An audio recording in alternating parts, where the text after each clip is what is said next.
Sanibonani, welcome back to enye ivideo. Ngiyabonga kakhulu ukuthi ungene. Thank you very much. Ngicela ke usubscribe, ulike ivideo, share ivideo.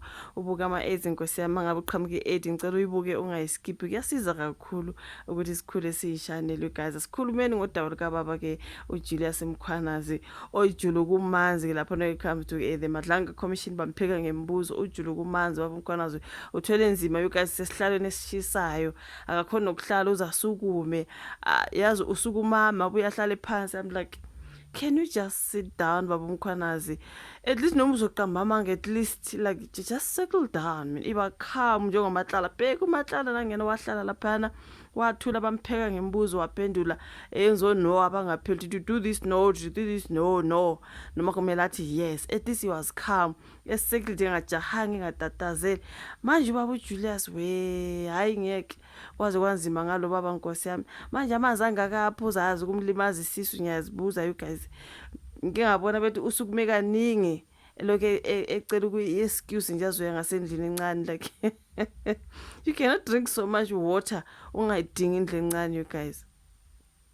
Hayibo the amount of water that he is taking, like angazi kumsiza mhlawumbe ukwehlisa umoya but awehli umoya manje uyatatazela uyaphithizela ugcwele yonke indawo ubhalwe ebusweni nje ukuthi guilty. Hayi baba Mkhwanazi nawe bekumele nje noma uzoqamba amanga kodwa uyiqoqenyana yabona ayiqoqenyana nje noma izowaqamba amanga athi I didn't sign anything, I didn't take any money from Vusi Matala, I didn't. At least abe calm, abe settled kubonakala nje ukuthi hayi nansi indoda izotestify.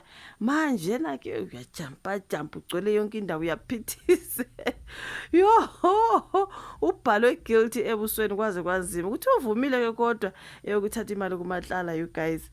Uyisikhulu samaphoyisa kamasipala asekuruleni you guys usamisiwe kubaba uBrigadier Julius Mkhwanazi uphinde wethula ubufakazi kwikhomishini kaMadlanga ngolwesine kulandela ukushuba kwesimo ngolesithathu.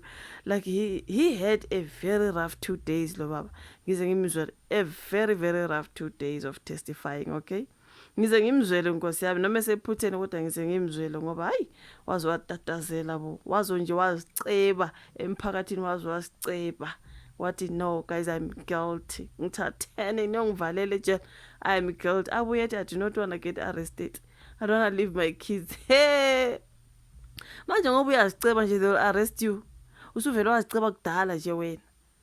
But laphana kaMadlanga bazange basho ukuthi bazombupha Nkosi yami, they just want answers. Okay, okunye sokuzolandela kumthetho usiyodlala indima yawo but they just want answers from there. We see them coming and lying there baqamba amanga nje baqamba amanga ukuthi you did this at I didn't do it, ukuvuso I didn't do it, oh no abaningi ayebasho ubona ukuthi ayibo but Vusi we are lying, you did but at least ube calm ungatatazeli ungagcwala indawo yonke. You know what I mean? Uthi baba Mkhwanazi kuvumile ukuthi wayithola kaningi imali kuvusa uMaskhethi Matlala ongisomabhizinisi lelo osengxakini ke naye. Mkhwanazi uthe waphiwa imali kapetroli neyokudla nezindleko zomngcwabo inani eliphakeme kakhulu alitholile liphakathi ka20,000 kusiya ku30,000 imali azivumile lezo ukuthi wazamkela from uvusa uMaskhethi Matlala. So bufakazi bukaMkhwanazi ubudwebe isithombe esezinsolo zenkohlakalo ngokungasebenzi kahle ezinhlakeni zamaphoyisa kamasipala kuhlanganisa ukugxambukela kwezepolitiki kanye ke nokusetshenziswa kobudedengu kwezinsiza ke zomphakathi.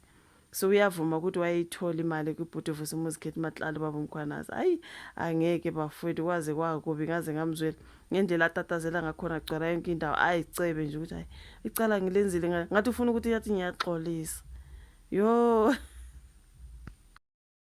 Ujikile ke ubaba uSenzo Mchunu ke laphana you guys kwelikaMadlanga Commission. Ubaba uMchunu ujika ke nabameli abasha you guys bona ke ubaba uNcuka ithobe laphana ke ujika nobaba uMchunu.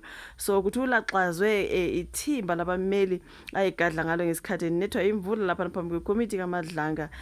Ubaba osamisiwe ke ubaba uSenzo Mchunu ufike nethimba labameli abasha ngesikhathi evele phambi kwekomishini kaMadlanga ephenya izinsolo ezifanayo you guys. So ithimba likaMchunu elisha liholwa kummeli odumile uAdvocate Thembeka Ncuka ithobi.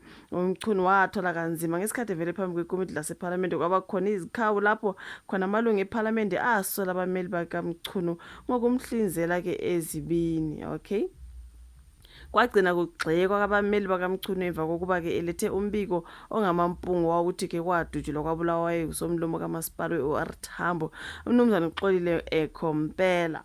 Ukompela ke usadla anhlamvana ke yena uMchunu uqala ukwethula ufakazi emini uthathe ke isikhathi esicishe sibe ngamahola amabili. Uqhubekile ke nokuvikela isinqumo sakhe ubaba uMchunu sokukhipha umyalelo wokuba ke kuhlakaza ithimba lamaphoyisa eliphenya ukubulawa kwasopolitiki aKwaZulu Natal. Uthe ithimba elasungulwa ngo-2018 emva kokunyuka kwezigameko zokubulawa kwamaphoyisa kwaZulu Natal lalingadalele ukuba lisebenze okunaphakade, right? Utshela ikhomishini eholwa ijaji uMbuyisile Madlanga ukuthi kufanele ngabe ithimba lagcina ukusebenza ngo-2022. Ngubaba uMchunu lo kwakungashiwongo ukuthi ithimba selizokuba uhlaka lwamaphoyisa olungu naphakade. Ithimba kwakufanele lisebenze unyaka owodwa kuphela lalilokhu lilulela isikhathi sokusebenza ngonyaka ngo-2022. Akuzange kube khona isicelo sokuba kululwe isikhathi sokusebenza kwethimba. Ithimba laqhubeka lasebenza iminyaka emibili yonke ekubeni yayingekho into yaligunyaza ukuthi liqhubeke nokusebenza.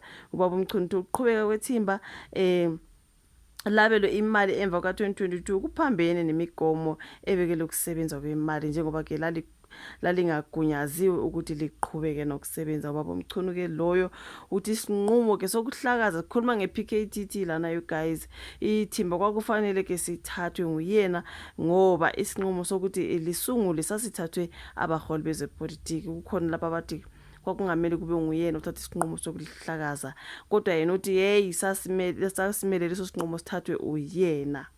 Okay, ngoba ke isinqumo sokuthi lisungulwe sasithathwe abaholi bezepolitics. Uthi ithimba lasungula emva kwesinqumo esathathwa abaholi bezepolitics kwakungesona isinqumo sezikhulu zamaphoyisa.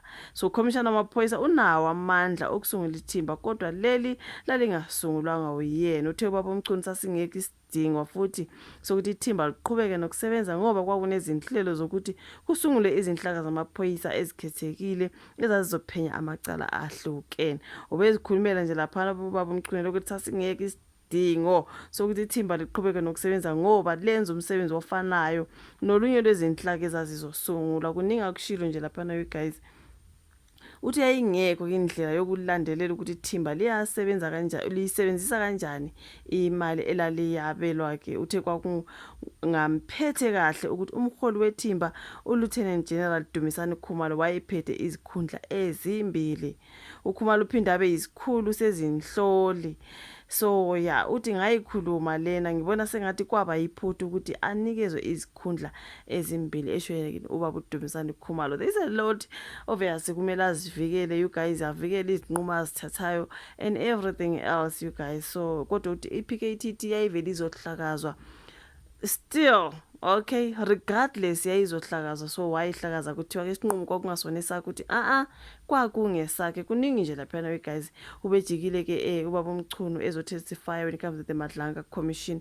Kuningi okuvelayo guys, singahlala lana ivideo ibe ndizibe u30 minutes of which there is no need. Okay, ngubaba uMchunu ke lo besifuna ukukhuluma ngobaba uMchunu siphinde sikhulume ke ngobaba uJulius Mkhwanazi ogcwele yonke indawo omatasata. Hayi ngeke kunzima bafethu baze basenkingeni obaba benkosi. But ke ishuvola ka comment section, like i-video, subscribe, share, fake notification bell yakho on. Asibonane kwivideo elandelayo. Bye.